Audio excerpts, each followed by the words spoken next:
Hello, dear students, how are you? You are all very fine.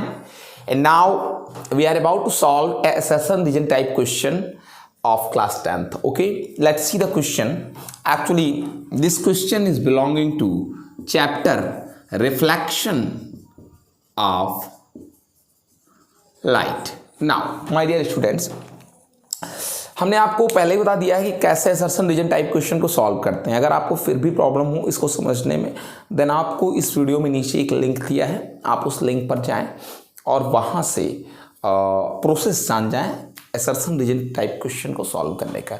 मैं इस assertion reason type question को आपको solve करा रहा हूँ। Okay, let's C.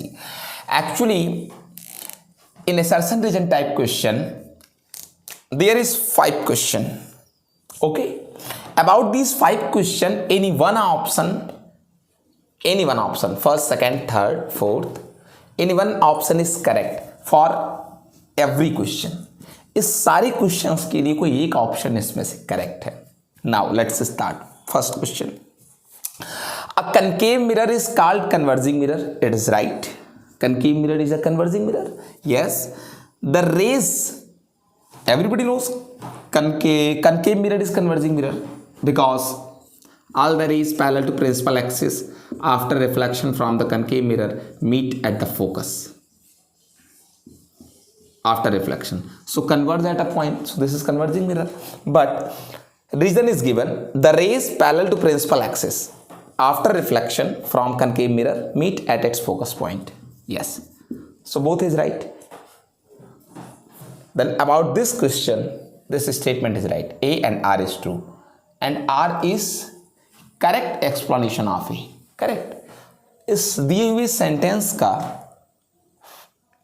असर्शन का R सही एक्सप्लेनेशन है, बता तो रहा है कि क्यों ये कन्वर्जिंग मिरर है. Okay, now see the second question. What is that?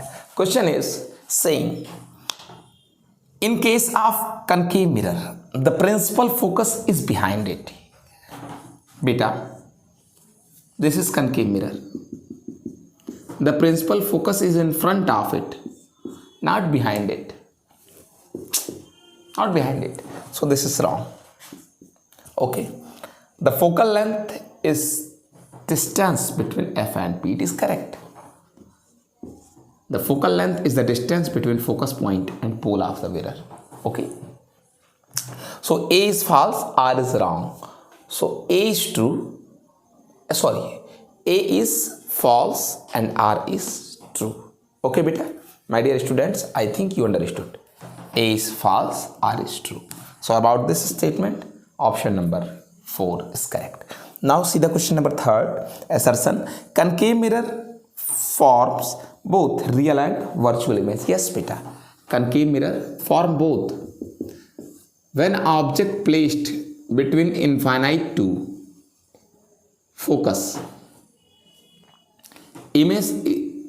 When object put up between infinite to focus in front of the concave mirror, image forms real, but when object put between the F and the P, image forms here virtual image. So concave mirror forms both real and virtual image.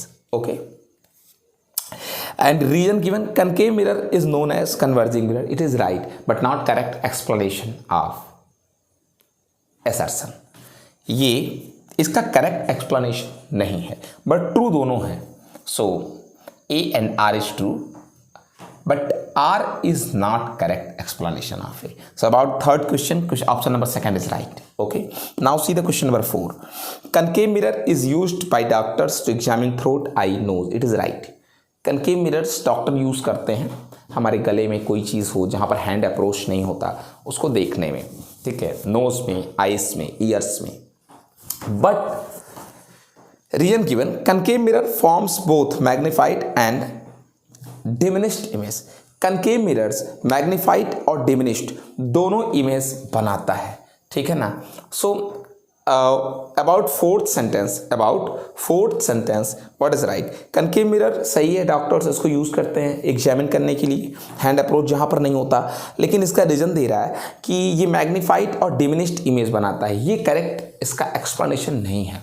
इसका correct explanation वो होता जब ये बताया गया होता reason में कि क्यों यूज़ करते हैं डॉक्टर्स इसको, ठीक है ना, तो इसलिए यूज़ करते हैं चूँकि ये कन्वर्जिंग है, ठीक है ना, एक पॉइंट को अलाइटेड कर देता है, ठीक है ना, और रियल इमेज भी दिखा देता है अगर ऑब्जेक्ट एफ और पी के बीच में है। डॉक्टर्स जो है कभी कभी टीथ को देखने के लिए सही से हमारी टीथ को इस कनकेव मिरर के एफ और पी के बीच में भी रख दिया करते हैं, प्लेस कर दिया करते हैं, ऐसा पोजीशन बनाते हैं कि हमारा जो टीथ होता है वो एफ एंड पी के बीच में पड़ जाता है, सो उनका वो इमेज देख लेते हैं। तो ये अगर दिया होता तो करेक्ट एक्सप्लेनेशन होता, ठीक है। सो एक्सप्लेनेशन नहीं करेक्ट है, actually A and R both is true for fourth question, the option 2 is correct. Now see the fifth question, convex mirror is used as reflector for street light, सही है। Convex mirror को हम street light की तरह, street light के लिए reflector की तरह के तौर पे यूज़ कर सकते हैं। क्यों? क्योंकि ये आने वाली लाइट को एक ब्रॉड एरिया में स्प्रेड कर देती है, रिफ्लेक्ट कर देती है, तो इससे पूरा जो एरिया होता है इल्यूमिनेट हो जाता है, ठीक। Convex mirror diverse okay over a large area and hence illuminated that area, उस एरिया को पूरी तरीके से कि हमने बल्ब केवल यहाँ लगाया लेकिन लाइट रे जैसे जैसे इस पर पड़ी इन्होंने स्प्रेड कर दिया, किसने? कन्वेक्स मिरर में। तो यही रीज़न है इसको स्ट्रीट लाइट में यूज़ करने का। So it is the correct explanation. So A and R both right बेटा, A and R both right, both, but R is correct explanation of A. Okay बेटा, ये था आपका explanation assertion reason type question.